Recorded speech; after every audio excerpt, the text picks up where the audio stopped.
प्यारे बच्चों, आज के क्लास में हम लेके आए हैं आपके लिए क्लास 12th फिजिक्स का 35 most important objective question. Physics का ये ऑब्जेक्टिव आपके बोर्ड एग्जाम के लिए बहुत ज़्यादा इंपॉर्टेंट है, तो आज के क्लास को आप सभी ध्यान से देखिएगा और आज के क्लास में मैं जितना ऑब्जेक्टिव बताऊंगा उसको आप अच्छे से जरूर याद कर लीजिएगा, क्योंकि ये सारे के सारे इंपॉर्टेंट क्वेश्चन लेके आया हूँ आपके लिए। ओके, तो चलिए क्लास को स्टार्ट करते हैं और आप सभी हमारे साथ चैट सेक्शन में आंसर लगाते चलना और लास्ट में बताना कि आप कितना सही कर पाते हो। देखिए, पहला नंबर सवाल आपके सामने है, आप चैट सेक्शन में आंसर लगाओ कि आवेश का विमा होता है। अब आपसे पूछा गया डायमेंशनल फॉर्मूला ऑफ चार्ज कौन सा भाई, तो आप लोगों ने एक फॉर्मूला तो पढ़ा होगा कि आई बराबर जो होता है वो होता है क्यू अपॉन टी। क्या क्यू अपॉन टी होता है, अगर यहां से चार्ज निकालते हैं क्यू बराबर जो अगर निकालते हैं तो वो होता है आई टी। तो अगर आप लोग धारा का हो जाएगा एम्पियर और टी का हो जाएगा कौन सा टाइम, यानी कि ए टी। कौन सा ऑप्शन में दिया गया है, option number A is the correct answer, लगा लो आप सभी। ओके, चलिए दूसरा नंबर सवाल क्यों बढ़ते हैं। देखिए आपके सामने व्हीटस्टोन ब्रिज से मापा जाता है। व्हीटस्टोन ब्रिज से क्या मापा जाता है, उच्च प्रतिरोध, निम्न प्रतिरोध, उच्च तथा निम्न प्रतिरोध या फिर विभवांतर। तो व्हीटस्टोन ब्रिज से मापते हैं हम लोग उच्च तथा निम्न प्रतिरोध, ऑप्शन नंबर सी इसका करेक्ट आंसर हो जाएगा, याद रखना आप सभी को। चलिए तीसरा नंबर सवाल देखिए आपके सामने है, चुंबकीय क्षेत्र में गतिमान कण का अपवर्तित रहता है। अब क्या अपवर्तित रहता है भाई, चुंबकीय क्षेत्र में गतिमान कण का क्या अपवर्तित रहता है, तो वेग केवल चाल केवल गतिज ऊर्जा या फिर चाल और गतिज ऊर्जा दोनों, ये जो अपवर्तित रहता है वो होता है चाल और गतिज ऊर्जा दोनों, यानी कि option number D correct answer हो जाएगा। 4 नंबर सवाल को देखते हैं, एमीटर का प्रतिरोध होता है क्या होता है भाई, शून्य होता है, बहुत कम होता है, बहुत अधिक होता है या फिर इनमें से कोई अनंत होता है। तो एमीटर का प्रतिरोध जब भी बात हो तो कौन सा होता है, 4 का सही जवाब हो जाएगा बहुत कम। अगर होता है कि आदर्श एमीटर का प्रतिरोध कितना होता है तो वो होता है शून्य, याद रखना है आप सभी को। चलिए नेक्स्ट सवाल को बढ़ते हैं, 5वां नंबर सवाल आपके सामने, विकिरण व्यवहार करती है किसके तरह व्यवहार करेगी भाई, तरंग की तरह, कण की तरह, ए और बी दोनों या फिर इनमें से कोई नहीं। तो 5 का सही जवाब मैं बता दूं, ये जो व्यवहार करती है तरंग की तरह भी और कण की तरह भी, यानी कि ऑप्शन नंबर सी लगा लो, बिल्कुल राइट आंसर हो जाएगा, ए और बी दोनों। चलिए 6 नंबर सवाल के बढ़ते हैं, रेखीय आवेश घनत्व का मात्रक होता है। अब बताओ जी, ऐसा यूनिट पूछा गया है लीनियर चार्ज डेंसिटी के लिए, तो क्या होगा, तो यह होता है कूलम प्रति मीटर। कौन सा भाई, option number D correct answer हो जाएगा, क्या लगा लो आप सभी, ऑप्शन डी करेक्ट आंसर हो जाएगा। 7 नंबर सवाल को देखते हैं, चुंबकीय बल रेखाएं चुंबक के किस ध्रुव पर से निकलती है। चुंबकीय बल रेखाएं चुंबक के किस ध्रुव से निकलती है भाई, 7 का सही जवाब आप बताती है उत्तरी ध्रुव से निकलती है, जो कि ऑप्शन नंबर सी में दिया गया है, राइट आंसर हो जाएगा। 8 नंबर सवाल को देखते हैं, द्रव की एक बूंद को आवेशित करने पर उसके सिकुड़ने की प्रवृत्ति होती है, कैसी, बढ़ती है, घटती है, अपवर्तित रहती है, इनमें से कोई नहीं। तो 8 का सही जवाब मैं बता दूं, ये घट जाती है, option number B correct answer हो जाएगा। 9 नंबर सवाल क्यों बढ़ते हैं, देखिए आपके सामने है, हवा में एप्सिलॉन आर का मान कितना होता है। हवा में जो एप्सिलॉन आर का मान होता है वो कितना होता है भाई, वो होता है 1, option number C right answer हो जाएगा। 10 नंबर सवाल क्यों बढ़ते हैं, क्षेत्र में, यहाँ विद्युतीय क्षेत्र होगा भाई, विद्युत क्षेत्र में एक आवेशित कण पर लगने वाला बल का मान क्या होता है। विद्युत क्षेत्र में एक आवेशित कण पर जो बल लगने का जो मान होता है वो होता है क्यू अपॉन ई, यानी Q into E, option number A correct answer हो जाएगा। 11 नंबर सवाल को देखते हैं, पृथ्वी की ध्रुव पर नमन कोण का मान कितना होता है। पृथ्वी की ध्रुव पर नमन कोण का मान जब भी बात हो तो आप लगाओ भाई नमन कोण, न से नमन, न से 90 डिग्री, ऑप्शन लगा लेना, बी करेक्ट आंसर हो जाएगा। 12 नंबर सवाल को देखते हैं, निम्नलिखित में कौन विद्युत चुंबकीय तरंग नहीं, निम्नलिखित में कौन सा है जो विद्युत चुंबकीय तरंग नहीं है, ध्वनि तरंग हो जाएगा भाई, ध्वनि तरंग, option number B correct answer होगा, साउंड वेव्स हो जाएगा। ओके, चलिए 13 नंबर सवाल क्यों बढ़ते हैं, प्रकाशीय तंतु के लिए सामान्यतः क्रांतिक कोण का मान कितना होता है। प्रकाशीय तंतु के लिए भाई लगाओ सही जवाब क्या होगा, ऑप्टिकल फाइबर के लिए जो होता है सामान्य क्रांतिक कोण का जो मान होता है वो कितना होता है, 30 का सही जवाब लगाओ तो यह हो जाएगा 77 degree, option number D correct answer हो जाएगा।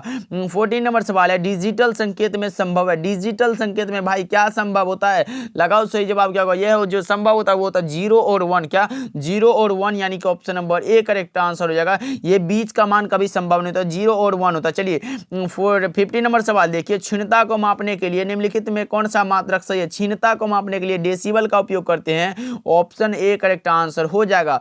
16 नंबर सवाल देखिए, दाता पे द्रव्य परमाणुओं की संयोजकता कितनी होती है, दाता अपद्रव्य परमाणु की संयोजकता जो होती है वो कितनी होती है 16 का सही जवाब आप बताओगे। तो मैं बता दूं इसका सही जवाब हो जाएगा 5 यानी कि option number C right answer हो जाएगा। 17 नंबर सवाल की ओर बढ़ते हैं। निम्नलिखित में कौन सा कण अस्थायी होता है, अस्थायी कौन सा कण है भाई, अस्थायी की जब भी बात हो तो 17 का सही जवाब आप लगा लेना, यह होता है न्यूट्रॉन। कौन सा, option number A correct answer हो जाएगा क्योंकि यह विद्युत उदासीन होता है। ओके, तो याद रखना आप सभी को। चलिए 18 नंबर सवाल की ओर बढ़ते हैं। देखिए आपके सामने है, निम्नलिखित में किसके लिए भेदन क्षमता महत्तम होता है, भेदन क्षमता जो महत्तम होता है वो होता है किसका भाई, गामा रेज का। कौन सा, ऑप्शन डी करेक्ट आंसर हो जाएगा। 19 नंबर सवाल आपके सामने है, नाभिकीय विक्रिया में संरक्षित रहता है क्या भाई, कुल आवेश, कुल संवेग, कोणीय संवेग या फिर ये सभी।